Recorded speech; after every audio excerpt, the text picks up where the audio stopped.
Hi everyone.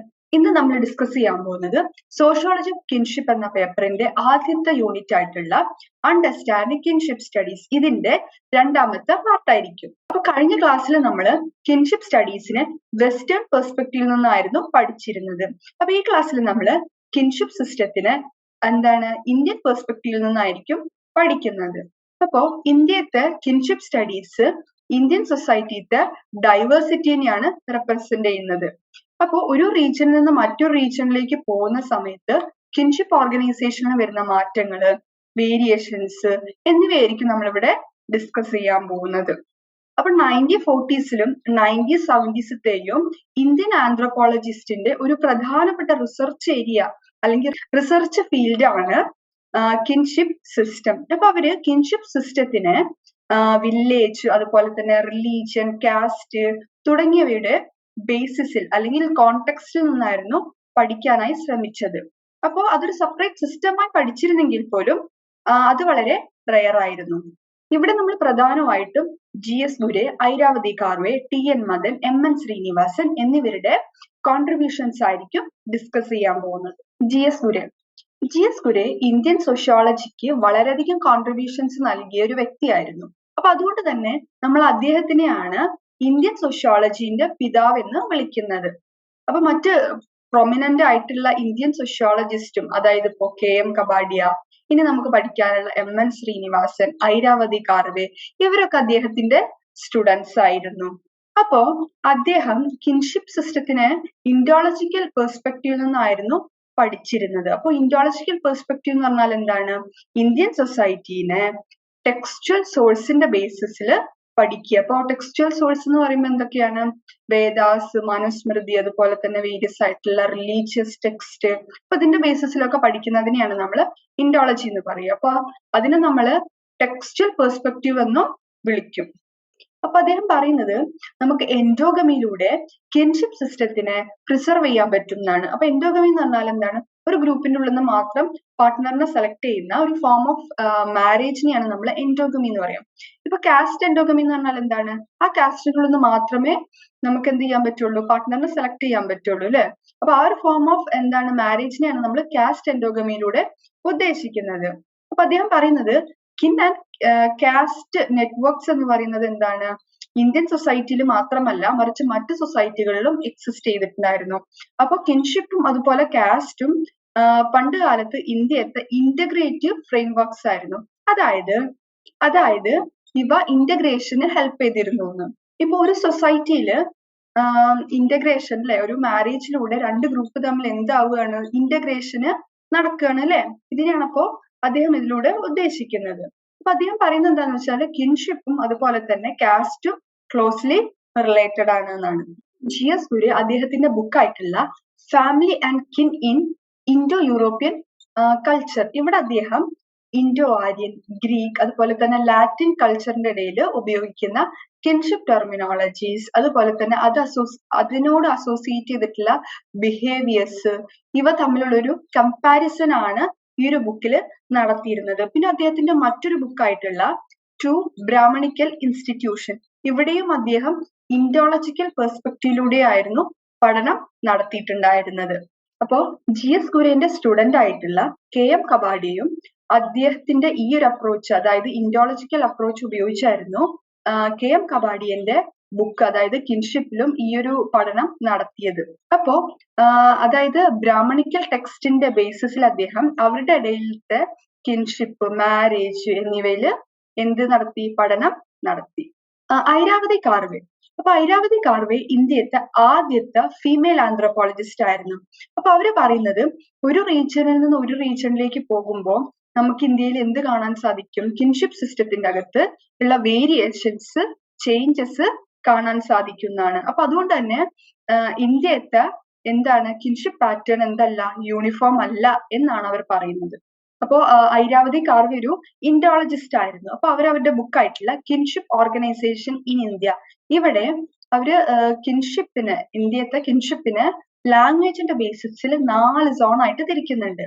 അപ്പോ north, south, east, അതുപോലെ തന്നെ സെൻട്രൽ സോൺ.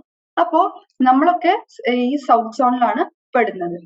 ഇനി നമുക്ക് ഓരോ സോണിന്റെയും ഫീച്ചേഴ്സ് വളരെ ഡീറ്റെയിൽ ആയിട്ട് നോക്കാം. അപ്പൊ ഫസ്റ്റത്തെ സോണാണ് നോർത്ത് സോൺ. അപ്പൊ ഈ നോർത്ത് സോണില് എന്താണ് ബ്ലഡ് റിലേഷനും അതുപോലെ തന്നെ അഫിനൽ റിലേഷനും ഉപയോഗിക്കുന്ന ടേംസ് എന്ന് പറയുന്നത് എന്താണ് ഡിഫറെന്റ് ആണ്. ഓക്കെ, അതുപോലെ തന്നെ പ്രൈമറി ടേംസ് ആണ് നമ്മള് 3 ജനറേഷൻ ഓഫ് ഇമ്മീഡിയറ്റ് റിലേഷൻ എന്ന് വെച്ചാൽ ഇപ്പോ parents, grand parents, children. Okay, ഇതാണ് 3 ജനറേഷൻ ഓഫ് ഇമ്മീഡിയറ്റ് റിലേഷൻ കൊണ്ട് നമ്മൾ ഉദ്ദേശിക്കുന്നത്. അപ്പോൾ ഇവരെ അഡ്രസ് ചെയ്യാൻ നമ്മൾ പ്രൈമറി ടേംസ് ആണ് യൂസ് ചെയ്യുന്നത്. അതുപോലെ തന്നെ ഒരു ജനറേഷന് അഡ്രസ് ചെയ്യുന്ന ആ ഒരു ടേംസ് വെച്ചിട്ട്, കിൻഷിപ്പ് ടേംസ് വെച്ചിട്ട് നമുക്ക് മറ്റൊരു ജനറേഷൻ എന്ത് ചെയ്യാൻ പറ്റില്ല, അഡ്രസ് ചെയ്യാൻ പറ്റില്ല എന്നാണ്. അപ്പൊ ഈ 3 ജനറേഷനും നമ്മൾ 3 വ്യത്യസ്ത പ്രൈമറി ടേംസ് കൊണ്ടുകൂടിയാണ് അഡ്രസ് ചെയ്യുന്നത്. പിന്നെ അവിടെ 4 ഗോത്ര റൂൾ അവര് പ്രാക്ടീസ് ചെയ്യുന്നുണ്ട് എന്നാണ്. അതായത് 4 ഗോത്ര റൂൾ അതായത് സസൻ റൂൾ എന്നതുകൊണ്ട് ഉദ്ദേശിക്കുന്നത് ഒരു വ്യക്തി അയാളുടെ അമ്മ, അച്ഛൻ, അതുപോലെ തന്നെ അമ്മയുടെ അമ്മ, അതുപോലെ തന്നെ അച്ഛന്റെ അമ്മ, ഇവരുടെ ബന്ധത്തിൽപ്പെട്ട, ഇവരുടെ ഗോത്രത്തിൽപ്പെട്ട റിലേറ്റീവ്സുമായിട്ട് എന്ത് ചെയ്യാൻ പാടില്ല, വിവാഹം കഴിക്കാൻ പാടില്ല എന്ന്. അപ്പൊ ഈ 4 ഗോത്രാസിന് എന്ത് ചെയ്യണം, അവോയ്ഡ് ചെയ്യണം എന്നാണ് പിന്നെ ഈ 4 ഗോത്ര റൂൾ കൊണ്ട് ഉദ്ദേശിക്കുന്നത്. അപ്പൊ ഇത് മെയിൻ ആയിട്ട് പ്രാക്ടീസ് ചെയ്യുന്നത് ബ്രാഹ്മൺസും അതുപോലെ തന്നെ മറ്റുയർന്ന ജാതിക്കാരാണ്. അപ്പൊ ലോവർ കാസ്റ്റില് പ്രധാനമായിട്ടും അവര് എന്താണ് 2 ഗോത്രാസിനെയാണ് അവോയ്ഡ് ചെയ്യുന്നത്. അതായത് ഫാദറിന്റെയും മദറിന്റെ സൈഡത്തെയും 2 ഗോത്രാസിന്. അതുപോലെ തന്നെ നോർത്തേൺ സോണിൽ നമുക്ക് കാസ്റ്റ് എൻഡോഗമിയും അതുപോലെ തന്നെ ക്ലാൻ എക്സോഗമിയും കാണാൻ സാധിക്കും. അപ്പൊ ക്ലാൻ എക്സോഗമി എന്ന് പറഞ്ഞാൽ എന്താണ്, ആ ക്ലാനിന്റെ പുറത്തുനിന്ന് വേണം ഒരു വ്യക്തി എന്ത് ചെയ്യാൻ, പാർട്ട്ണറിനെ സെലക്ട് ചെയ്യാൻ അല്ലെങ്കിൽ വിവാഹം കഴിക്കാൻ. അതുപോലെ തന്നെ കാസ്റ്റ് എൻഡോഗമി എന്ന് പറഞ്ഞാൽ എന്താണ്, കാസ്റ്റിന്റെ ഉള്ളിന്ന് ഉള്ളിന്ന് മാത്രമേ ആ ഒരു വ്യക്തിക്ക് എന്ത് ചെയ്യാൻ പറ്റുള്ളൂ, പാർട്ട്ണറിനെ സെലക്ട് ചെയ്യാൻ പറ്റുള്ളൂ. അപ്പൊ ആ ഒരു ഫോം ഓഫ് മാരേജിനെയാണ് നമ്മൾ കാസ്റ്റ് എൻഡോഗമിയിലൂടെ ഉദ്ദേശിക്കുന്നത്. ക്ലാൻ എക്സോഗമി എന്ന് പറഞ്ഞാൽ ആ ക്ലാനിന്റെ പുറത്തുനിന്ന് വിവാഹം കഴിക്കണം. അപ്പൊ അതിനെയാണ് നമ്മൾ ക്ലാൻ എക്സോഗമി കൊണ്ട് ഉദ്ദേശിക്കുന്നത്. അപ്പൊ എക്സോഗമി എന്ന് പറഞ്ഞാൽ എന്താണ്, ഇതിന്റെ പുറത്ത്. ഓക്കെ, എൻഡോഗമി എന്ന് പറഞ്ഞാൽ അതിന്റെ ഉള്ളിൽ. ഇനി ഉള്ളത് സെൻട്രൽ സോൺ. അപ്പൊ സെൻട്രൽ സോണിൽ നമുക്ക് നോർത്ത് സോണത്തെയും അതുപോലെ തന്നെ ഇനി നമ്മൾ പഠിക്കാൻ പോകുന്ന സൗത്ത് സോണത്തെയും പല ഫീച്ചേഴ്സും ഇവിടെ കാണാൻ സാധിക്കും. അപ്പൊ ഐരാവതി കാർവേ പറയുന്നത് ഇവിടെ മാരേജ് എന്ന് പറയുന്നത് എന്താണ്, എക്സോഗാമസ് ആണ്. പക്ഷേ ഗുജറാത്തില് ചില സ്ഥലങ്ങളില് നമുക്ക് എന്ത് കാണാൻ സാധിക്കും, ഒരു പെൺകുട്ടി ആ പെൺകുട്ടിയുടെ അമ്മയുടെ ബ്രദറിനെ വിവാഹം കഴിക്കുന്ന അത്തരം പ്രാക്ടീസസും അവിടെ എന്താണ് നമുക്ക് കാണാൻ സാധിക്കും. അതുപോലെ തന്നെ ലെവിറേറ്റ്. അപ്പൊ ലെവിറേറ്റ് എന്ന് പറഞ്ഞാൽ എന്താണ്, ഒരു സ്ത്രീ ആ സ്ത്രീന്റെ ഭർത്താവ് മരിക്കുന്ന സമയത്ത്, അതായത് ഭർത്താവ് മരിച്ചു കഴിഞ്ഞാല് ഭർത്താവിന്റെ ബ്രദറിനെ വിവാഹം കഴിക്കുന്ന ആ ഒരു പ്രാക്ടീസിനെയാണ് നമ്മൾ ലെവിറേറ്റ് എന്നതുകൊണ്ട് ഉദ്ദേശിക്കുന്നത്. അപ്പോ ഇവിടെ ഈ ഒരു പ്രാക്ടീസ് നമുക്ക് കാണാൻ സാധിക്കുന്നതാണ് അവര് പറയുന്നത്. അപ്പോ സെർട്ടൺ കാസ്റ്റിന്റെ ഇടയിൽ, അതായത് ഐരാവതി കാർവേ പറയുന്നത് സെർട്ടൺ കാസ്റ്റ് ആയിട്ടുള്ള മറാത്താസും അതുപോലെ തന്നെ കുൻബീസിന്റെ ഇടയിൽ നമുക്ക് ബ്രൈഡ് പ്രൈസും അതുപോലെ തന്നെ ഡൗറിന്റെ പ്രാക്ടീസും കാണാൻ സാധിക്കും എന്നുള്ളതാണ്. അപ്പോൾ ഡൗറി എന്ന് പറഞ്ഞാൽ എന്താണ്, പെൺകുട്ടീന്റെ വീട്ടുകാർ കൊടുക്കുന്നതിനെയാണ് നമ്മൾ ഡൗറി എന്ന് പറയുക, സ്ത്രീധനം. ഓക്കെ, ഇത് ജസ്റ്റ് ഓപ്പോസിറ്റ് ആണ് ബ്രൈഡ് പ്രൈസ് എന്ന് പറയുന്നത്. ചെക്കന്റെ വീട്ടുകാർ കൊടുക്കുന്നതിനെ നമ്മൾ എന്താ പറയാ, ബ്രൈഡ് പ്രൈസ് എന്നാണ് പറയാം. അപ്പോ പിന്നീട് അവർ പറഞ്ഞത് എന്താന്ന് വെച്ചാല്, മഹാരാഷ്ട്ര കിൻഷിപ്പ് ഓർഗനൈസേഷനിൽ ഈ നോർത്ത് സോണിന്റെയും അതുപോലെ തന്നെ സൗത്ത് സോണിന്റെയും ഇൻഫ്ലുവൻസ് നമുക്ക് വളരെയധികം കാണാൻ സാധിക്കുന്നതാണ് അവർ പറയുന്നത്. South zone. അപ്പൊ ഐരാവതി കാർവേ പറയുന്നത് ഈ സദേൺ ഏരിയാസില് എന്താണ് പഠനം നടത്താൻ, അല്ലെങ്കിൽ പഠനം എന്ന് പറയുന്നത് എന്താണ്, വളരെ കോംപ്ലക്സ് ആണ് എന്നാണ്. അപ്പൊ അതിന് കാരണം എന്താന്ന് വെച്ചാല് ഏറ്റവും കൂടുതലായിട്ട് നമ്മളിവിടെ പാട്രിലീനിയലും പാട്രിലോക്കൽ സൊസൈറ്റിയാണ് കാണാൻ സാധിക്കുന്നത്. പക്ഷെ എങ്കിൽ പോലും ചില ഏരിയകളിൽ നമുക്ക് മാട്രിലീനിയലും അതുപോലെ തന്നെ മാട്രിലോക്കൽ സൊസൈറ്റിയും കാണാൻ സാധിക്കും. കാരണം ഈ പാട്രിലീനിയൽ സൊസൈറ്റി എന്ന് പറഞ്ഞാൽ എന്താണ്, ലീനിയേജ് നമ്മള് മെയിലിന്റെ സൈഡിലൂടെ ട്രേസ് ചെയ്യുന്നതിനെയാണ് നമ്മൾ എന്ത് പറയുക, പാട്രിലീനിയൽ സൊസൈറ്റി എന്ന് പറയുക. ഇപ്പൊ അച്ഛൻ, അച്ഛന്റെ അച്ഛൻ, അച്ഛന്റെ അച്ഛന്റെ അച്ഛൻ അങ്ങനെ പോകുന്നത്. അതല്ല പിന്നെ മാട്രിലീനിയൽ എന്ന് പറഞ്ഞാൽ എന്താണ്? ഫീമെയിൽ ലൈനിലൂടെയാണ് ലീനിയേജ് ട്രേസ് ചെയ്യുന്നതെങ്കിൽ അതിനെ നമ്മൾ മാട്രിലീനിയൽ എന്നാണ് പറയാം. ഇപ്പോ ഞാൻ, എന്റെ അമ്മ, എന്റെ അമ്മയുടെ അമ്മ അങ്ങനെ പോകുന്നത്. ഓക്കെ. പിന്നെ പാട്രിലോക്കൽ. അപ്പൊ പാട്രിലോക്കൽ എന്ന് പറഞ്ഞാൽ എന്താണ്? മാരേജിന് ശേഷം ഭർത്താവിന്റെ വീട്ടിലേക്ക് ഭാര്യ വന്ന് താമസിക്കുന്ന ആ ഒരു സിസ്റ്റത്തിനെയാണ് നമ്മൾ എന്താണ് പാട്രിലോക്കൽ എന്ന് പറയുക. അപ്പോ റൂൾ ഓഫ് റെസിഡൻസ് ആണ്. ഓക്കെ. ലോക്കൽ എന്ന് പറഞ്ഞാൽ റെസിഡൻസ് എന്നാണ് ഉദ്ദേശിക്കുന്നത്. അപ്പൊ മാട്രിലോക്കൽ എന്താണ്? ഇതിന്റെ ജസ്റ്റ് ഓപ്പോസിറ്റ് ആണ്. അപ്പോ ഈ പാട്രിലീനിയൽ സൊസൈറ്റി കേരളത്തിൽ നമുക്ക് നമ്പൂതിരി ഫാമിലീസിന്റെ ഇടയിൽ കാണാൻ സാധിക്കും. അതേപോലെ നായർ സൊസൈറ്റി എന്ന് പറയുന്നത് എന്തിന്റെ എക്സാമ്പിൾ ആണ്? മാട്രിലീനിയൽ സൊസൈറ്റിന്റെ എക്സാമ്പിൾ ആണ്. ഇനി കാർവേ പറയുന്നത് പ്രിഫറൻഷ്യൽ മാരേജ് സിസ്റ്റത്തിനെ പറ്റിയിട്ടാണ്. അതായത് ഒരു പെർട്ടിക്കുലർ ടൈപ്പ് ഓഫ് അലയൻസിനെ നമ്മൾ മാരേജ് സിസ്റ്റത്തിൽ പ്രിഫർ ചെയ്യുന്നതിനെയാണ് നമ്മൾ പ്രിഫറൻഷ്യൽ മാരേജ് സിസ്റ്റം എന്ന് പറയുക. അപ്പൊ ഇവിടെ അവർ ഉദ്ദേശിക്കുന്നത് ക്രോസ് കസിൻ മാരേജിനെയാണ്. അപ്പം ക്രോസ് കസിൻ മാരേജ് എന്ന് പറഞ്ഞാൽ എന്താണ്? ഓപ്പോസിറ്റ് സെക്സത്തെ സിബ്ലിങ്സിന്റെ ചിൽഡ്രൻ തമ്മിലുള്ള മാരേജ്. ഓക്കെ. അതായത് ഇപ്പോ എന്റെ അച്ഛന്റെ സിസ്റ്റർ, അവരുടെ ചിൽഡ്രനെയാണ് ഈ ക്രോസ് കസിൻ കൊണ്ട് ഉദ്ദേശിക്കുന്നത്. അതല്ലെങ്കിൽ എന്റെ അമ്മയുടെ ബ്രദറിന്റെ മക്കള്. ഓക്കെ. അപ്പോ ഇവിടെ പ്രധാനമായിട്ടും അതായത് അമ്മയുടെ ബ്രദറിന്റെ ചിൽഡ്രനെയോ അല്ലെങ്കിൽ എന്താണ് അച്ഛന്റെ സിസ്റ്ററിന്റെ ചിൽഡ്രനെയോ അപ്പൊ തമ്മിൽ വിവാഹം കഴിക്കുന്ന ഒരു സിസ്റ്റത്തിനെയാണ് നമ്മൾ ക്രോസ് കസിൻ കൊണ്ട് ഉദ്ദേശിക്കുന്നത്. ഓക്കെ. അപ്പോ ഈ ഒരു ക്രോസ് കസിൻ മാരേജ് പിന്നെ ഉള്ളത് കാരണം നമുക്ക് ഈ നോർത്ത് സോണിലൊക്കെ നമ്മൾ പിന്നെ അഫിനൽ റിലേറ്റീവ്സ് എന്നും അതുപോലെ തന്നെ കോൺസാഗുനൽ റിലേറ്റീവ്സ് എന്നൊക്കെ പറഞ്ഞിട്ട് നമ്മൾ പിന്നെ സ്ട്രിക്റ്റ് ആയിട്ട് എന്ത് ചെയ്തിട്ടുണ്ട്? ഡിവൈഡ് ചെയ്തിട്ടുണ്ട് അല്ലെ? അവിടെ ക്ലിയർ കട്ട് ഡിവിഷൻ ഒക്കെ നമുക്ക് കാണാൻ പറ്റും. ഫാമിലി ഓഫ് പ്രൊക്രിയേഷനിൽ നിന്നും അതുപോലെ തന്നെ ഫാമിലി ഓഫ് മാരേജിൽ നിന്നൊരു ക്ലിയർ കട്ട് ഡിവിഷൻ നമുക്ക് നോർത്ത് സോണിൽ കാണാൻ പറ്റും. പക്ഷെ അത് ഈ സദേൺ സോണിൽ എന്തില്ല? പിന്നെ അങ്ങനെ നമുക്ക് ക്ലിയർ കട്ട് ഡിവിഷൻ ഒന്നും കാണാൻ സാധിക്കാത്തതിന്റെ പ്രധാനപ്പെട്ട കാരണം എന്ന് പറയുന്നത് എന്തായിരുന്നു? ക്രോസ് കസിൻ മാരേജ് ആയിരുന്നു. അടുത്ത സോണാണ് ഈസ്റ്റേൺ സോൺ. അപ്പൊ ഈസ്റ്റേൺ സോണിൽ നമുക്ക് പ്രധാനമായും കാണാൻ സാധിക്കുന്ന ഓസ്ട്രോ ഏഷ്യാറ്റിക് ട്രൈബ്സിനെയാണ്. അതുപോലെ തന്നെ മുണ്ടാരി എന്ന് പറഞ്ഞിട്ടുള്ള ലാംഗ്വേജ് സംസാരിക്കുന്ന എല്ലാവരും പാട്രിലീനിയൽ അതുപോലെ തന്നെ പാട്രിലോക്കൽ ഫാമിലീസിൽ പെട്ടവരായിരുന്നു. അപ്പൊ അതുപോലെ തന്നെ ഹോ ആൻഡ് സന്താൽ, അപ്പൊ ഇവരുടെ ഇടയിൽ ക്രോസ് കസിൻ മാരേജ് ഉണ്ടായിരുന്നു. പക്ഷെ ഇവർക്ക് 2 കണ്ടീഷൻസ് ഉണ്ടായിരുന്നു. അതായത് അതായത് നമ്മൾ എന്താണ് ക്രോസ് കസിൻ എന്ന് പറഞ്ഞാല് പിന്നെ ഓപ്പോസിറ്റ് സെക്സത്തെ സിബ്ലിങ്സിന്റെ ചിൽഡ്രനുമായിട്ടുള്ള വിവാഹം അല്ലെ?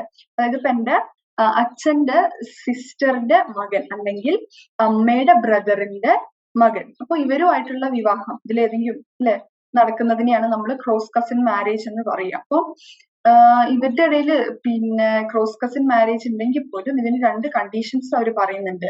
അതായത് ഫാദറിന്റെ സിസ്റ്ററോ അല്ലെങ്കിൽ എന്താണ് മദറിന്റെ ബ്രദറോ എന്തായിരിക്കണം? ജീവിച്ചിരിക്കണം. അവർ മരിച്ചതാണെങ്കിൽ നമുക്ക് എന്ത് ചെയ്യാൻ പറ്റില്ല? ക്രോസ് കസിൻ മാരേജ് അവിടെ പ്രാക്ടീസ് ചെയ്യാൻ പറ്റില്ല. അതുപോലെ തന്നെ അവരുടെ എൽഡർ പിന്നെ മകളുമായിട്ട് എന്ത് ചെയ്യാൻ പറ്റില്ല? മാരേജ് നടത്താൻ പറ്റില്ല എന്നാണ്. അതായത് എന്താണ്? ഇപ്പൊ നിങ്ങളുടെ അച്ഛന്റെ സിസ്റ്ററിന്റെ മകനെയാണ് വിവാഹം കഴിക്കുന്നതെങ്കിൽ അവിടെ സിസ്റ്റർ ജീവിച്ചിരിക്കണം അല്ലെ? അതേപോലെ അമ്മയുടെ ബ്രദറിന്റെ മകനെയാണ് നിങ്ങൾ വിവാഹം കഴിക്കുന്നതെങ്കിൽ അവിടെ ബ്രദർ അല്ലെ ജീവിച്ചിരിക്കണം എന്നാണ് അവർ ഉദ്ദേശിക്കുന്നത്. അപ്പൊ അതുപോലെ തന്നെ എൽഡർ ഡോട്ടറെ എന്ത് ചെയ്യാൻ പറ്റില്ല? അതുപോലെ മാരി ചെയ്യാൻ പറ്റില്ല. അതുകൊണ്ട് തന്നെ ഈ 2 കണ്ടീഷൻസ് ഫുൾഫിൽ ചെയ്താൽ മാത്രമേ എന്ത് നടക്കുള്ളൂ? ക്രോസ് കസിൻ മാരേജ് പ്രാക്ടീസ് ചെയ്യാൻ പറ്റുള്ളൂ. അപ്പൊ അതുകൊണ്ട് തന്നെ ഈ ഒരു ഫോം ഓഫ് അതായത് ഈ ക്രോസ് കസിൻ മാരേജ് ഈ ഒരു സോണിൽ വളരെ റെയർ ആയിരുന്നു. അപ്പോ ട്രൈബ്സ് ആയിട്ടുള്ള ഹോ മുണ്ടാസ്, അപ്പൊ ഇവരുടെ ഇടയിൽ ടോട്ടമിക് എക്സോഗമി ആയിരുന്നു. അതായത് അവരുടെ ടോട്ടത്തിൽ പെട്ട എന്താ പറയാ ആൾക്കാരുടെ ഇടയിൽ നിന്ന് എന്ത് ചെയ്യാൻ പറ്റില്ല? മാരേജ് നടത്താൻ സാധിക്കില്ല എന്നതാണ്. ഓക്കെ. പിന്നെ ചില ട്രൈബ് അല്ലെങ്കിൽ ചില സർട്ടൺ ഗ്രൂപ്പ്സിന്റെ ഇടയിൽ ബ്രൈറ്റ് പ്രൈസും പ്രാക്ടീസ് ചെയ്തിട്ടുണ്ടായിരുന്നു. അപ്പോ ഈ ഒരു സൊസൈറ്റിയിൽ നമുക്ക് മാട്രിലീനിയൽ സിസ്റ്റവും കാണാൻ പറ്റും. ഇപ്പൊ മാട്രിലീനിയൽ സിസ്റ്റം എന്ന് പറയുന്നത് അതായത് നായർ സൊസൈറ്റിന്റെ പോലെ അല്ലെ? പക്ഷെ അവിടെ നിന്ന് ഒത്തിരി വ്യത്യാസം ഉള്ളതായിരുന്നു. അതായത് നായർ സൊസൈറ്റിയിൽ അവിടെ വിസിറ്റിംഗ് ഹസ്ബൻഡ് ആയിരുന്നു. ഇവിടെ എന്ന് പറയുന്നത് ഭാര്യയും ഭർത്താവും ഒരു വീട്ടിൽ തന്നെയായിരുന്നു താമസിച്ചിരുന്നത്. അപ്പൊ ഇവിടെ എന്ന് പറയുന്നത് നായർ കമ്മ്യൂണിറ്റിയില് ഭർത്താവ് ഇടയ്ക്കിടയ്ക്ക് വിസിറ്റ് ചെയ്യാണ് ചെയ്യുന്നത്. അതുകൊണ്ടാണ് നമ്മൾ അവരെ വിസിറ്റിംഗ് ഹസ്ബൻഡ് എന്ന് വിളിക്കുന്നത്. അപ്പോ പക്ഷെ ഇവിടെ ഭാര്യയും ഭർത്താവും ഒരൊറ്റ ഹൗസ് ഹോൾഡിൽ തന്നെയാണ് താമസിച്ചിരുന്നത്. അതുപോലെ തന്നെ പ്രോപ്പർട്ടി ഇൻഹെറിറ്റൻസ് അവരുടെ ഏറ്റവും ഇളയ മകൾക്കാണ് കൊടുത്തിട്ടുണ്ടായിരുന്നത്. അതുപോലെ തന്നെ ഖാസീസില് ക്ലാൻ എക്സോഗമി ആയിരുന്നു അവർ പ്രാക്ടീസ് ചെയ്തിട്ടുണ്ടായിരുന്നത്. അപ്പൊ ക്ലാൻ എക്സോഗമി എന്ന് പറഞ്ഞാൽ എന്താണ്? ആ ക്ലാനിന്റെ പുറത്തു നിന്ന് വേണം അവരുടെ പാർട്ട്ണറിനെ സെലക്ട് ചെയ്യാൻ. അപ്പൊ ആ ഒരു ഫോം ഓഫ് മാരേജിനെയാണ് നമ്മൾ ക്ലാൻ എക്സോഗമി എന്ന് പറഞ്ഞിരുന്നത്. പിന്നെ പാരലൽ കസിൻ മാരേജ് അവിടെ പ്രൊഹിബിറ്റഡ് ആയിരുന്നു. അപ്പോ പാരലൽ കസിൻ മാരേജ് എന്ന് പറഞ്ഞാൽ എന്താണ്? സെയിം സെക്സ് സിബ്ലിങ്ങിന്റെ ചിൽഡ്രനെ മാരി ചെയ്യാൻ പാടില്ല എന്ന്. അപ്പോ അതായത് അച്ഛന്റെ ബ്രദറിന്റെ ചിൽഡ്രൻ, അതുപോലെ തന്നെ അമ്മേന്റെ സിസ്റ്ററിന്റെ ചിൽഡ്രൻ, ഇവരെ മാരി ചെയ്യുന്നതിനെയാണ് നമ്മൾ പാരലൽ കസിൻ മാരേജ് എന്ന് പറയുക. അപ്പോൾ ഇതിവിടെ പ്രൊഹിബിറ്റഡ് ആയിരുന്നു. ഈ സോണിലത് പ്രൊഹിബിറ്റഡ് ആയിരുന്നു. ഓക്കെ, അടുത്തതാണ് TN മദൻ. അപ്പൊ ഇദ്ദേഹത്തിന്റെ വർക്കായിട്ടുള്ള family and kinship, a study of Pandits of rural Kashmir. അപ്പൊ അവിടെ അദ്ദേഹം റൂറൽ കാശ്മീരത്തെ പണ്ഡിറ്റ്സിന്റെ ഇടയിലായിരുന്നു പഠനം നടത്തിയിട്ടുണ്ടായിരുന്നത്. അതായത് 1957 തൊട്ട് 1958 വരെ ഈ ഒരു ടൈം പീരീഡിലായിരുന്നു അദ്ദേഹം അവിടെ പോയിട്ട്, ഫീൽഡ് വർക്ക് ആയിരുന്നു, ടെക്സ്ച്വൽ അപ്രോച്ച് ആയിരുന്നില്ല കേട്ടോ. അപ്പൊ അവിടെ പോയിട്ട് അദ്ദേഹം കിൻഷിപ്പ് സിസ്റ്റത്തിനെയൊക്കെ പറ്റിയിട്ട് പഠിച്ചിരുന്നത്. അപ്പൊ അദ്ദേഹം പറയുന്നത് ഈ പണ്ഡിറ്റ്സിന്റെ ഇടയിട്ട കിൻഷിപ്പ് റിച്വൽസ് എന്ന് പറയുന്നത് എന്താണ്? സാൻസ്ക്രിറ്റിക്കും അതുപോലെ തന്നെ നോൺ സാൻസ്ക്രിറ്റിക് റൈറ്റ്സും അതുപോലെ തന്നെ സെറിമണീസിന്റെ ഒരു കോമ്പിനേഷൻ ആണെന്നാണ് പറയുന്നത്. അപ്പൊ അദ്ദേഹം പറയുന്നത് പണ്ഡിറ്റ്സിനെ 2 സബ് കാസ്റ്റ് ആയിട്ട് എന്ത് ചെയ്തിട്ടുണ്ട്? ഡിവൈഡ് ചെയ്തിട്ടുണ്ട് എന്നാണ്. അതായത് ഗോർ എന്ന് വെച്ചാല് പ്രീസ്ലി വർക്ക് ചെയ്യുന്നവര്, അതായത് ഇപ്പൊ പൂജ അങ്ങനത്തെ വർക്കൊക്കെ ചെയ്യുന്നവര്, അതുപോലെ തന്നെ കർക്കുൻ. അപ്പൊ ഇവര് സാധാ വർക്കേഴ്സ് ആണ്. അപ്പൊ ഇവരുടെ ഇടയിൽ എന്ത് ചെയ്യാൻ പാടില്ല? ഇന്റർമാരി ചെയ്യാൻ പാടില്ല. അതായത് എൻഡോഗമി, സബ് കാസ്റ്റ് എൻഡോഗമി ആയിരുന്നു ഇവര് പ്രാക്ടീസ് ചെയ്തിട്ടുണ്ടായിരുന്നത്. അവരുടെ സബ് കാസ്റ്റിന്റെ ഉള്ളിൽ നിന്ന് തന്നെ എന്ത് ചെയ്യണം? മാരി ചെയ്യണം. പക്ഷെ എന്തായിരുന്നു? ഗോത്ര എക്സോഗമി ആയിരുന്നു. ഗോത്രത്തിന്റെ പുറത്തുനിന്ന് വേണം. അപ്പോ ഇവരുടെ റിലീജിയന്റെ പുറത്തു നിന്ന് വിവാഹം കഴിച്ചത് പൊല്യൂഷൻ ആയിട്ടാണ് ഇവര് അത് കൺസിഡർ ചെയ്തിട്ടുണ്ടായിരുന്നത്. അതായത് ഇപ്പം കേരള സൊസൈറ്റിയിൽ നമ്മൾ പണ്ട് കണ്ടിരുന്നത് എന്താണ്? ഉയർന്ന ജാതിക്കാര് താഴ്ന്ന ജാതിക്കാരൊക്കെ തൊട്ട് കഴിഞ്ഞാൽ അയിത്തം, അല്ലെ? പൊല്യൂട്ടന്റ് ആയി എന്നാ പറയുക. അപ്പോ ഇതേ ഒരു സിസ്റ്റമാണ് ഇവര് ഉദ്ദേശിക്കുന്നത്. അതായത് ഇവരുടെ റിലീജിയന് പുറത്തുനിന്ന് ആരെങ്കിലും വിവാഹം കഴിച്ചത് പൊല്യൂഷൻ ആണ് എന്നാണ് ഉദ്ദേശിക്കുന്നത്. ഓക്കെ, അതുപോലെ തന്നെ വില്ലേജ് എക്സോഗമിയും പ്രാക്ടീസ് ചെയ്തിട്ടുണ്ടായിരുന്നു. അപ്പൊ വില്ലേജ് എക്സോഗമി എന്ന് പറഞ്ഞാൽ എന്താണ്? അവരുടെ വില്ലേജിന്റെ പുറത്തു നിന്ന് വേണം അവര് അവരുടെ പാർട്ട്ണറിനെ സെലക്ട് ചെയ്യാൻ എന്നതാണ്. അപ്പോ ഇവിടെ റെസിപ്രോക്കൽ മാരേജസും കണ്ടിരുന്നു. അതായത് റെസിപ്രോക്കൽ മാരേജസ് എന്ന് പറഞ്ഞാല് ഒരു ഫാമിലിയിൽ നിന്ന് അവരുടെ മകളെ മറ്റൊരു ഫാമിലിയിലേക്ക് കൊടുക്കുമ്പോ ഇപ്പൊ കൊടുത്ത ഒരു ബ്രൈഡിന്റെ ബ്രദർ ഉണ്ടായിരിക്കില്ല, ഈ ബ്രദറിന് ഈ കൊടുത്ത ആ ഫാമിലിയിൽ നിന്ന് തിരിച്ച് ഇങ്ങോട്ട് എന്ത് കൊടുക്കണം? ഡോട്ടർ ഇൻ ലോനെ തിരിച്ചിങ്ങോട്ട് കൊടുക്കണം. അപ്പൊ അങ്ങോട്ട് കൊടുത്തതിന് തിരിച്ചിങ്ങോട്ടും വേണം, അല്ലെ? എന്താ പറയാ, ഒരു ടൈപ്പ് ഓഫ് എക്സ്ചേഞ്ച് എന്ന് പറയാം, അല്ലെ? ഇവിടുന്ന് ഒരു വുമണിനെ കൊടുത്തു, അപ്പൊ അവിടുന്ന് തിരിച്ച് വേറൊരു വുമണിനെ ഈ പെൺകുട്ടിയുടെ ബ്രദറിന് വിവാഹം കഴിക്കാന്, അങ്ങനെ എക്സ്ചേഞ്ച്, അതാണ് ഉദ്ദേശിക്കുന്നത്. അപ്പൊ ഇവിടെ ആ ഒരു ഫോം ഓഫ് പ്രാക്ടീസ് ഉണ്ടായിരുന്നു എന്നാണ് പറയുന്നത്. അപ്പൊ ഇവിടെ അതുകൊണ്ട് ബ്രൈഡ് പ്രൈസ് ആയിരുന്നു പ്രിവലന്റ് ആയിട്ടുണ്ടായിരുന്നത് ഇൻസ്റ്റെഡ് ഓഫ് ഡൗറി. അതായത് ചെക്കന്റെ വീട്ടുകാരാണ് പെണ്ണിന്റെ വീട്ടുകാർക്ക് ഒന്നെങ്കിൽ എന്ത് ചെയ്യണം? മണിന്റെ ഫോമിൽ ബ്രൈഡ് പ്രൈസ് കൊടുക്കണം, അല്ലെങ്കിൽ മറ്റെന്തെങ്കിലും ഫോമില് ബ്രൈഡ് പ്രൈസ് അവര് കൊടുത്തിരിക്കണം. അതായത് ഇവിടുത്തെ ബേസിക് യൂണിറ്റ് എന്ന് പറയുന്നത് ഘാര, അതായത് ഹൗസ് ഹോൾഡ് അല്ലെങ്കിൽ ചുള്ള, ഇതന്നെയാണ് പ്രൊനൗൺസ് ചെയ്യാന്ന് തോന്നുന്നു കേട്ടോ. അപ്പോ എന്താ പറയാ, ഈ ഒരു ഘാര അല്ലെങ്കിൽ ചുള്ള, അപ്പൊ ഈ ഒരു ഫാമിലിയിൽ കൺസിസ്റ്റ് ചെയ്തിട്ടുണ്ടായിരുന്നത് എന്താണ്? പറ്റേണൽ ഗ്രാൻഡ് പാരന്റ്സ്, അതായത് അച്ഛന്റെ പാരന്റ്സ്, അതുപോലെ തന്നെ ബ്രദേഴ്സ്, പിന്നെ അവരുടെ ചിൽഡ്രനും ആയിരുന്നു. അപ്പൊ ഈ പാരന്റ്സിന്റെ അഭാവത്തില് എൽഡർ ബ്രദർ ആയിരിക്കും കാര്യങ്ങളൊക്കെ, ഡിസിഷൻസ് ഒക്കെ എടുക്കുക. അവരുടെ താഴെയുള്ള ബ്രദേഴ്സിന്റെയും അവരുടെ ചിൽഡ്രന്റെ റിലേറ്റ് ചെയ്തിട്ടുള്ള ഡിസിഷൻസ് ഒക്കെ ഈ എൽഡർ ബ്രദർ ആയിരിക്കും എന്ത് എടുക്കുക. അതുകൊണ്ട് തന്നെ ഇതിന് പാട്രിയാർക്ക് ഫാമിലി എന്നാ പറയുക. അതായത് ഹെഡ് ഓഫ് ദ ഫാമിലി എന്താണ് മെയിൽ ആണെന്നുണ്ടെങ്കിൽ അതിനെ നമ്മൾ പാട്രിയാർക്ക് ഫാമിലി എന്നാണ് പറയുക. ഓക്കെ. അപ്പൊ അതേ സമയത്ത് കൊടംബ് എന്താണ് ലാർജർ ഗ്രൂപ്പിനെ വിളിക്കുക. അപ്പൊ അവിടെ എന്താണ് എക്സ്റ്റെൻഡഡ് കിന്നും ഒക്കെ ഉണ്ടായിരിക്കും. ഇപ്പൊ ഗാര എന്ന് പറഞ്ഞാൽ എന്താണ്, അപ്പൊ അവിടെ ഫാമിലിയിലെ, അതായത് ഫാമിലി മെയിൻ ആയിട്ട് കൺസിസ്റ്റ് ചെയ്യുന്ന എന്താണ് ഗ്രാൻഡ് പാരന്റ്സ്, ബ്രദേഴ്സ്, അതുപോലെ തന്നെ ചിൽഡ്രൻ. പിന്നെ അദ്ദേഹം പറയുന്നത് ഖോൽ എന്ന് പറയുന്നത് എന്താണ് കിൻഷിപ്പ് സ്ട്രക്ചറിന്റെ ബേസിക് ആയിട്ടുള്ള യൂണിറ്റ് ആണ്. അപ്പൊ ഈ ഖോൽ ഇത് പാറ്റർ ലീനിയേജ് ആണ്. അതായത് ലീനിയേജ് എന്താണ് ഫാദറിന്റെ കിന്നിലൂടെയാണ് ട്രേസ് ചെയ്യുന്നത്, അല്ലെങ്കിൽ എന്താണ് നമുക്ക് പറയാൻ പറ്റും മെയിൽ ലൈനിലൂടെയാണ് ട്രേസ് ചെയ്യുന്നത്. അപ്പൊ അതിനെയാണ് നമ്മൾ പാറ്റർ ലീനിയേജ് കൊണ്ട് ഉദ്ദേശിക്കുന്നത്. അപ്പോ അതുപോലെ തന്നെ ഈ കുടുംബത്തിലത്തെ ഭാര്യമാര്, അപ്പൊ അവരവരുടെ നാറ്റൽ ഹോമിലത്തെ അവരുടെ ഇടയിൽ എന്താണ് വലിയ റിലേഷൻ ഒന്നും എക്സിസ്റ്റ് ചെയ്തിരുന്നില്ല എന്നാണ് പറയുന്നത്. അതായത് നാറ്റൽ ഹോം എന്ന് പറഞ്ഞാൽ എന്താണ് ഭാര്യമാര് ജനിച്ചു വളർന്ന അവരുടെ സ്വന്തം വീട് അല്ലേ. അപ്പൊ അതിനുശേഷം അവർ പിന്നെ മാരി ചെയ്ത് വന്നപ്പോ ഇല്ല ഈ ഒരു ഹോമിന് എന്താണ് വിളിക്കുന്നത് മാരിറ്റൽ ഹോം എന്ന്. അപ്പൊ അവരുടെ നാറ്റൽ ഹോമുമായിട്ട് അവർക്ക് അത്രത്തോളം കണക്ഷൻ ഇല്ലായിരുന്നെന്നും, അപ്പോ ഈ ഒരു ആൾക്കാര് അതായത് പണ്ഡിറ്റ്സ് എന്താണ് ഇവരുടെ ഭാര്യമാരുടെ ആ റിലേഷൻ അത്രത്തോളം പ്രാധാന്യം കൊടുത്തിട്ടുണ്ടായിരുന്നില്ല. പക്ഷെ ഇവരുടെ ആ നാറ്റൽ ഹോം എന്ന് പറയുന്നത് അവർ ഭയങ്കര റിച്ച് ആണെന്നുണ്ടെങ്കിൽ അവരെന്തായിരുന്നു, അതായത് ഭാര്യമാരുടെ വീട്ടുകാര് അല്ലെ നാറ്റേണൽ ഹോം, അപ്പോ അവര് റിച്ച് ആയിരുന്നു പവർഫുൾ ആയിരുന്നു എങ്കിൽ അവരെന്താണ് ഈ ഗ്രൂമിന്റെ ആൾക്കാർ അല്ലെ ഹസ്ബൻഡിന്റെ വീട്ടുകാര് കൺസിഡർ ചെയ്തിരുന്നു. അതല്ല എങ്കിൽ എന്താണ് അവർ അത്രത്തോളം പ്രാധാന്യമൊന്നും ഈ ഭാര്യമാരുടെ വീട്ടുകാർക്ക് കൊടുത്തിട്ടുണ്ടായിരുന്നില്ല എന്നതാണ് അദ്ദേഹം ഇവിടെ ഒബ്സർവ് ചെയ്തിട്ടുണ്ടായിരുന്നത്. അതുപോലെ അദ്ദേഹം അവരുടെ പണ്ഡിറ്റ് കമ്മ്യൂണിറ്റിന്റെ ഇടയിൽ എക്സിസ്റ്റ് ചെയ്തിട്ടുണ്ടായിരുന്ന ജെൻഡർ ബയാസിനെ കുറിച്ചിട്ടും സൂചിപ്പിച്ചിട്ടുണ്ട്. അതായത് അദ്ദേഹം പറയുന്നത് എന്താന്ന് വെച്ചാല് അവരുടെ ഇടയിൽ പറയപ്പെടുന്നത് എന്താന്ന് വെച്ചാല് ചില പഴഞ്ചൊല്ലുകൾ തന്നെ ഉണ്ടായിരുന്നു. അതായത് ആൺകുട്ടി ജനിക്കുകയാണെങ്കിൽ അത് ജോയ് ഹാപ്പിനെസ് കൊണ്ടുവരുന്നു, പെൺകുട്ടികളാണ് ജനിക്കുന്നത് എങ്കിൽ ഫാമിലിയിൽ പെൺകുട്ടികളാണ് ജനിക്കുന്നതെങ്കിൽ അതെന്താണ് സാഡ്നെസ് ആണ് കൊണ്ടുവരിക എന്ന് റിലേറ്റ് ചെയ്തിട്ടുള്ള പഴഞ്ചൊല്ല് വരെ അവരുടെ എന്താണ് ആ ഒരു കമ്മ്യൂണിറ്റിയിൽ എക്സിസ്റ്റ് ചെയ്തിട്ടുണ്ടായിരുന്നു എന്നാണ് അദ്ദേഹം പറയുന്നത്. പിന്നീട് അദ്ദേഹം പറയുന്നത് പെൺകുട്ടികളെ അമ്മേനെ ഹെൽപ്പ് ചെയ്യണം അല്ലെ, ഹൗസ് ഹോൾഡ് വർക്കിൽ ഹെൽപ്പ് ചെയ്യണമെന്നും അതുപോലെ തന്നെ അവർക്ക് എഡ്യൂക്കേഷൻ ഡിനൈ ചെയ്തിരുന്നു എന്നും അദ്ദേഹം പറഞ്ഞിട്ടുണ്ടായിരുന്നു. അപ്പൊ അത്തരം ജെൻഡർ ബയാസിനെ ഒക്കെ അദ്ദേഹത്തിന്റെ വർക്കിലൂടെ എന്ത് ചെയ്യുന്നുണ്ട് കാണിക്കുന്നുണ്ട്. അപ്പൊ ഈ ഒരു പണ്ഡിറ്റ് കമ്മ്യൂണിറ്റിയിൽ എന്താണ് ചില യുണീക് ഫീച്ചേഴ്സ് ഉണ്ട് എന്നാണ് അദ്ദേഹം പറയുന്നത്. അതായത് ഭർത്താവ് മരിച്ചു കഴിഞ്ഞാൽ പൊതുവെ എല്ലാ സ്ത്രീകൾക്കും അല്ലെ എന്താണ് ആ ഭർത്താവിന്റെ എന്താ പറയാ പ്രോപ്പർട്ടിയിൽ അവകാശം ഉണ്ടാവും. പക്ഷെ ഇവിടെ അതിൽ നിന്ന് വ്യത്യസ്തമായിട്ട് എന്താണ് ആ ഭാര്യയ്ക്ക് അങ്ങനെ യാതൊരു റൈറ്റും ഇല്ല, മറിച്ച് അവരുടെ മക്കൾക്ക് അതായത് ആൺമക്കൾക്ക് ആയിരിക്കും അതിന്റെ പ്രോപ്പർട്ടി റൈറ്റ്സ് വരിക, അവര് വീതിച്ചെടുക്കുകയായിരിക്കും ചെയ്യുക. അപ്പൊ അതുപോലെ തന്നെ ഒരു പെൺകുട്ടി മാരേജിന് ശേഷം എന്താണ് അവർക്ക് അവരുടെ നാറ്റൽ ഹോമിൽ യാതൊരു പ്രോപ്പർട്ടി റൈറ്റ്സ് ഇല്ല.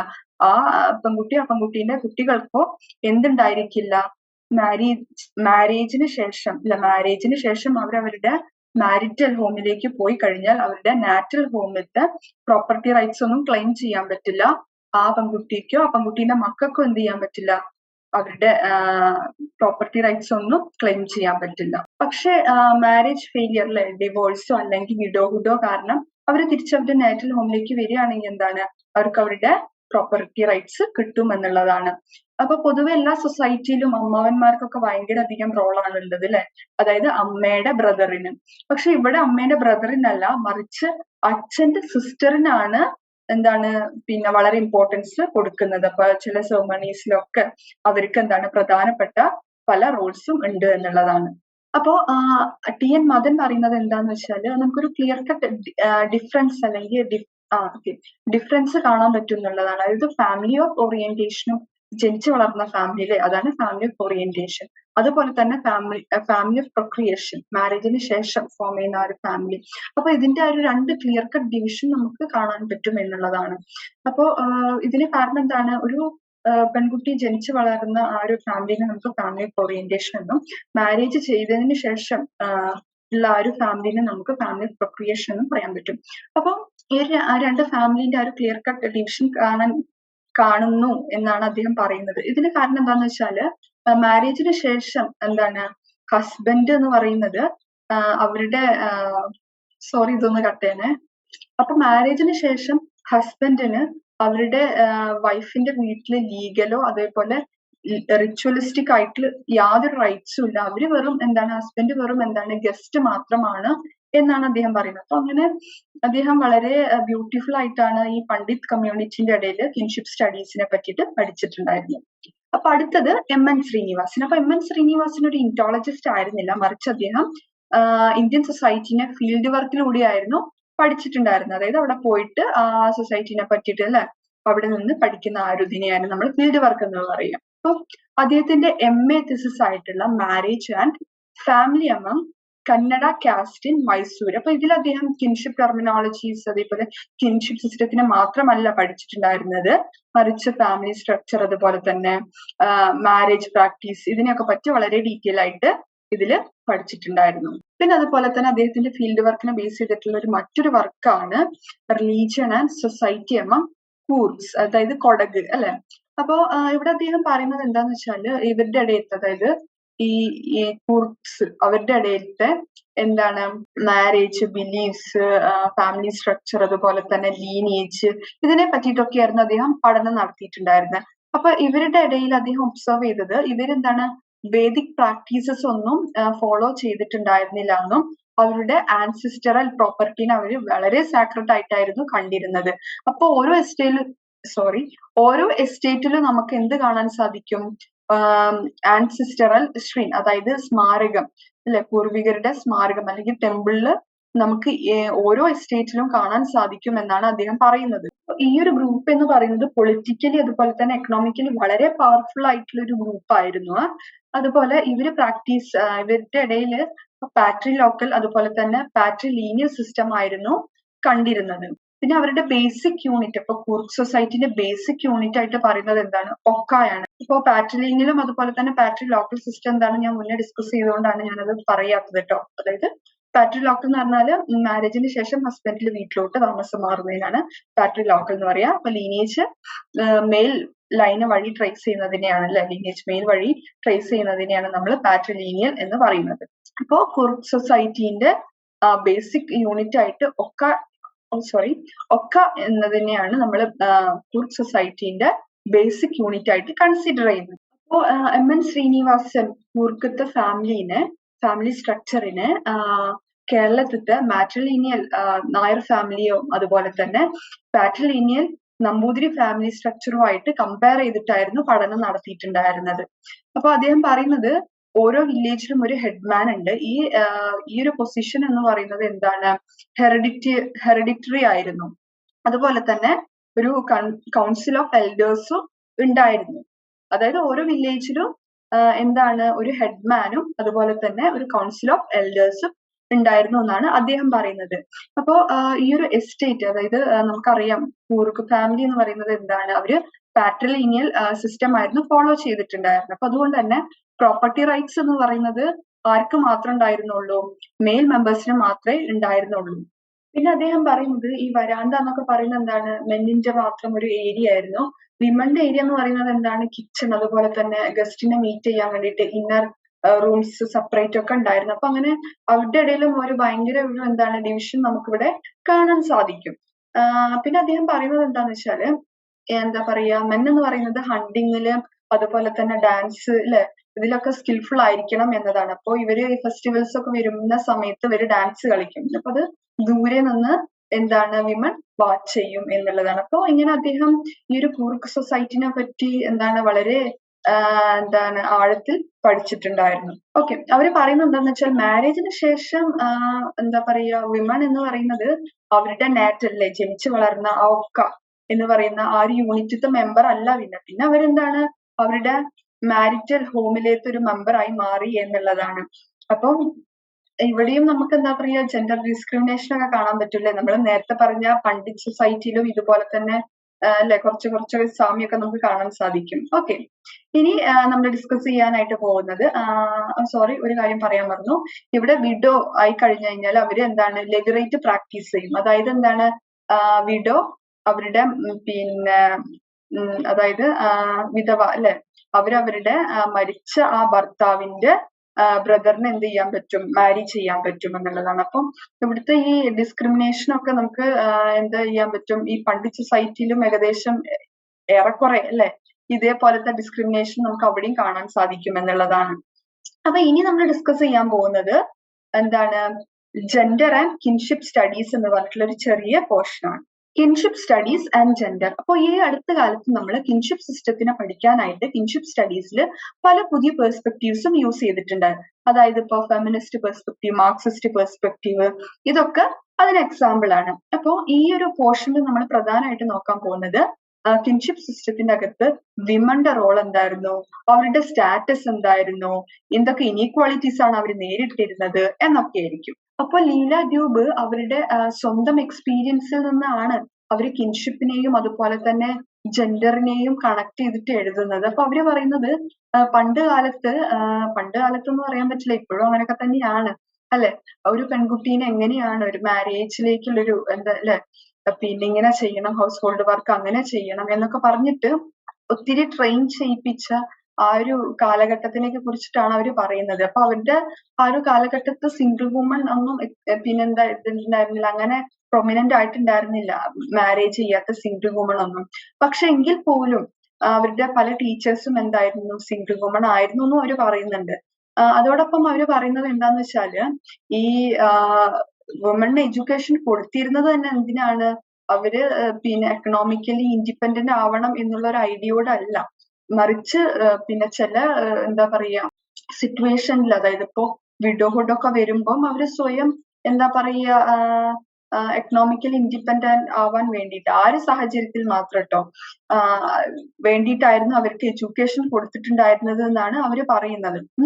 അതുപോലെ തന്നെ നമ്മളിപ്പോ മുന്നേ പഠിച്ചിട്ടുള്ളതിൽ എം.എൻ. ശ്രീനിവാസന്റെ ഇപ്പോ കൂർഗ് സൊസൈറ്റിയിലും അതുപോലെ തന്നെ പണ്ഡിറ്റ് സൊസൈറ്റിയിലും, അപ്പൊ ഇവിടെയൊക്കെ എന്താണ് ശരിക്കും പറഞ്ഞു കഴിഞ്ഞാൽ മാരേജിന് ശേഷം വിമണ് അവരുടെ നാച്ചുറൽ ഹോമിലല്ലേ, അവര് ജനിച്ചു വളർന്ന വീട്ടിൽ യാതൊരു റൈറ്റ്സും ഒന്നുമില്ല. അവര് പിന്നീട് കംപ്ലീറ്റ്ലി മാരിറ്റൽ ഹോമിലേക്ക് എന്ത് ചെയ്യാണ്, അസിമുലേറ്റ് ചെയ്യാണ് ചെയ്യുന്നത്. അപ്പൊ ശരിക്കും പറഞ്ഞാൽ അവര് പറയുന്നത് ഈ കിൻഷിപ്പ് സിസ്റ്റം എന്ന് പറയുന്നത് എന്താണ്, മെയിലിനെ ഫേവർ ചെയ്തുകൊണ്ടാണ് അല്ലെ, പാട്രിലോക്കൽ എന്നൊക്കെ പറയുമ്പോൾ അവര് എന്താണ് ശരിക്കും പറഞ്ഞാൽ മാനിന് അവരുടെ സ്വന്തം വീട്ടിൽ നിൽക്കാം. പക്ഷെ വിമൺ എന്ന് പറയുമ്പോൾ മാരേജിന് ശേഷം അവർക്ക് അവരുടെ വീട്ടിൽ യാതൊരു എന്താ പറയാ അവകാശങ്ങളോ തിരിച്ച് അങ്ങനെ എപ്പോഴും പോയി നിൽക്കാനുള്ള റൈറ്റ്സോ ഒന്നും ഉണ്ടായിരുന്നില്ല. അതുപോലെ തന്നെ മാരേജിന് ശേഷമല്ലേ അവര് വിമന്റെ വീട്ടുകാർക്ക് എന്താ പറയാ ഇവരുടെ ഈ ഒരു വീട്ടിലേക്ക് മാരി ചെയ്തിട്ടുള്ള ഈ ഒരു വീട്ടിലേക്ക് വരാനും അത്രത്തോളം എന്തുണ്ടായിരുന്നില്ല, റൈറ്റ്സ് ഉണ്ടായിരുന്നില്ല. അപ്പോ ലീല ഡ്യൂബ് പിന്നെ ഒബ്സർവ് ചെയ്ത മറ്റൊരു കാര്യം എന്ന് പറഞ്ഞാല് ഗോണ്ട് വുമന്റെ ഇടയിൽ കുറച്ചും കൂടി ഫ്രീഡം ഉണ്ടായിരുന്നു. അതായത് അപ്പർ കാസ്റ്റ് വുമനെ വെച്ച് നോക്കുമ്പോൾ അവർ കുറച്ചും കൂടി എന്തായിരുന്നു, അവർക്ക് കുറച്ചും കൂടി ഫ്രീഡം ഉണ്ടായിരുന്നു എന്നുള്ളതാണ്. അപ്പൊ അവര് പറയുന്നത് ഇവരുടെ ഇടയിൽ വിഡോ റീമാരേജ് ഉണ്ടായിരുന്നു എന്നതും അതുപോലെ തന്നെ ഡൗറിക്ക് പകരം അവിടെ ബ്രൈഡ് പ്രൈസ് ആയിരുന്നു, ആ സിസ്റ്റം ആയിരുന്നു പ്രിവലന്റ് ആയിട്ട് ഉണ്ടായിരുന്നത് എന്നാണ്. പക്ഷെ എങ്കിൽ പോലും എന്താണ് ഓൾഡ് വുമൺ അവർക്ക് മറ്റു സോഴ്സ് ഓഫ് ഇൻകം ഒന്നും ഇല്ലെങ്കിൽ അവര് എന്താണ് മക്കളെ ഡിപ്പെൻഡ് ചെയ്യും. അപ്പൊ ആ ഒരു സാഹചര്യത്തിൽ അവര് എന്ത് ചെയ്യണം, അവരുടെ ഫാമിലിക്ക് വേണ്ടി എന്തെങ്കിലും കോൺട്രിബ്യൂഷൻസ് നൽകണം. അതായത് അവർക്ക് ഇത്ര വയസ്സായി, ഇത്രയും ഏജ്ഡ് ആയി, അതൊന്നും ഒരു ഫാക്ടറി അല്ലായിരുന്നു. എങ്കിൽ പോലും അവരെന്ത് ചെയ്യണം, അവരുടെ ഫാമിലിക്ക് വേണ്ടിയിട്ട് വർക്ക് ചെയ്യണം എന്നുള്ളതാണ്. അപ്പൊ പിന്നെ മറ്റൊരു ആസ്പെക്ട് എന്ന് പറയുന്നത് ഗേ ലെസ്ബിയൻ റിലേഷൻഷിപ്പ് ആണ്. അപ്പൊ ഇതിന് ഈ ഒരു ഇത് എന്താ പറയാ ഫാമിലിയിലും അതുപോലെ തന്നെ കിൻഷിപ്പ് സിസ്റ്റത്തിലും വളരെയധികം ചേഞ്ചസ് ആണ് കൊണ്ടുവന്നിട്ടുള്ളത്. അപ്പൊ ആദ്യം എന്ന് പറയുന്നത് എന്താണ്, റിലേഷൻഷിപ്പിനെ നമ്മൾ എന്താണ് ബ്ലഡ് ടൈസും അതുപോലെ തന്നെ മാരേജിന്റെ വഴിയിൽ മാത്രമായിരുന്നു ട്രേസ് ചെയ്തിട്ടുണ്ടായിരുന്നത്, പഠിച്ചിട്ടുണ്ടായിരുന്നത്. അപ്പോ ഈ ഒരു സിസ്റ്റം വന്നതോടുകൂടി അല്ലെങ്കിൽ ഇതിന്റെ ഒരു എന്താ പറയാ ഇമ്പാക്റ്റോട് കൂടി ഇനി എങ്ങനെയാണ് നമ്മൾ ഫാമിലിനെ പഠിക്കേണ്ടത് എന്നുള്ളൊരു ചിന്തയിലേക്ക് വന്നു അല്ലെ.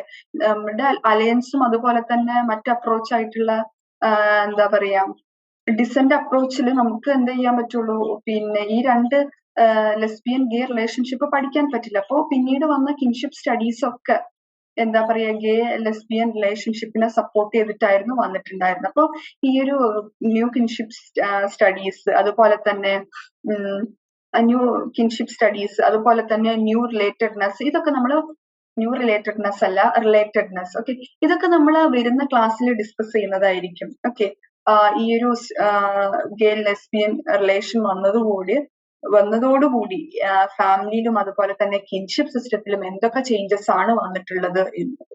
അല്ല, അതുവരെ ഒരു ഐഡിയൽ ഫാമിലി എന്ന് പറഞ്ഞാൽ എന്താണ്, ഭാര്യയും ഭർത്താവും അവരുടെ ചിൽഡ്രനും ആയിരുന്നു. അപ്പൊ ഈ ഒരു ഇത് പീപ്പിൾ അംഗീകരിച്ചതിന് ശേഷം പിന്നെ അവിടെ കുറെ ചേഞ്ചസ് വരികയാണ് അല്ലെ, ആകെ മൊത്തം ചേഞ്ചസ് വരികയാണ് ചെയ്യുന്നത് ഫാമിലിയിലും അതുപോലെ തന്നെ കിൻഷിപ്പ് സിസ്റ്റത്തിലും. അപ്പൊ ഒരു യൂണിറ്റ് കഴിഞ്ഞു.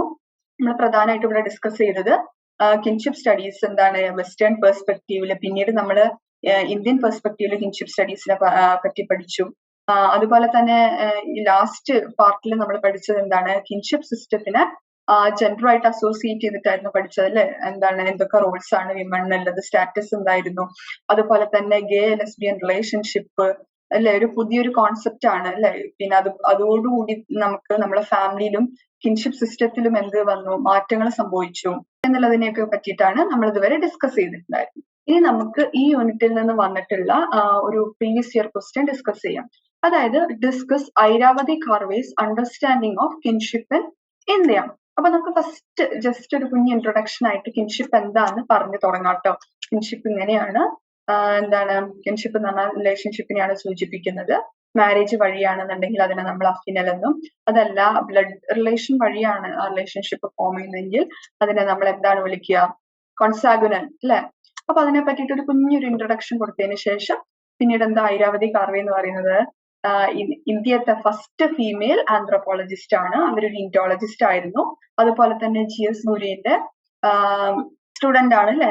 അപ്പൊ അങ്ങനെ അവരുടെ ബുക്കായിട്ടുള്ള എന്താണ് കിൻഷിപ്പ് ഓർഗനൈസേഷൻ ഇൻ ഇന്ത്യ, ഇതന്നെയാ തോന്നുന്നു കേട്ടോ ബുക്കിന്റെ പേരൊന്ന് ജസ്റ്റ് നോക്കിക്കോളൂ. അപ്പൊ ആ ബുക്കിന്റെ അകത്ത് അവര് പറഞ്ഞിട്ടുള്ള എന്താണ്, ഇന്ത്യത്തെ കിൻഷിപ്പ് പാറ്റേൺ എന്ന് പറയുന്നത് റീജിയനിൽ നിന്ന് റീജിയനിലേക്ക് പോകുമ്പോൾ എന്ത് സംഭവിക്കുന്നുണ്ട്, മാറ്റം സംഭവിക്കുന്നുണ്ട്. അപ്പോ ഇന്ത്യത്തെ കിൻഷിപ്പ് പാറ്റേണും ബിഹേവിയറും എന്തല്ല, യൂണിഫോം അല്ല എന്ന് പറഞ്ഞിട്ട് അവര് ഇന്ത്യനെ ലാംഗ്വേജസിന്റെ ബേസിസിൽ 4 സോണായിട്ട് ഡിവൈഡ് ചെയ്യുന്നുണ്ട് കിൻഷിപ്പിനെ പറ്റിയിട്ട് അല്ലെ. കൂടുതൽ മനസ്സിലാക്കാൻ വേണ്ടിയിട്ട് അവര് ഇന്ത്യനെ 4 സോണായിട്ട് ഡിവൈഡ് ചെയ്യുന്നുണ്ട് ലാംഗ്വേജിന്റെ ബേസിസിൽ. എന്നിട്ട് ഈ 4 സോൺസ് എന്തൊക്കെയാണ്, സെൻട്രൽ, നോർത്ത്, ഈസ്റ്റ്, അതുപോലെ തന്നെ സൗത്ത്. അപ്പൊ ഈ 4 സോൺസിന്റെയും ഫീച്ചേഴ്സ് എന്താന്ന് ലിസ്റ്റ് ഔട്ട് ചെയ്യുക. അപ്പൊ ഇത്രയും എഴുതിയ ഓക്കെ. ഇത്രയും ആയിരിക്കും നമ്മൾ ഈ ഒരു ക്വസ്റ്റ്യന്റെ കീഴിൽ എഴുതേണ്ട മെയിൻ ആയിട്ടുള്ള പോയിന്റ്സ്. ഓക്കെ, അപ്പോ ഇത്രയാണ് നമുക്ക് ഈ യൂണിറ്റിൽ ഡിസ്കസ് ചെയ്യാനുള്ളത്. ഇനി വരുന്ന ക്ലാസ്സിൽ നമുക്ക് അടുത്ത യൂണിറ്റ്സ് ഡിസ്കസ് ചെയ്യാം. സോ അത്രയേ ഉള്ളൂ. താങ്ക്സ്.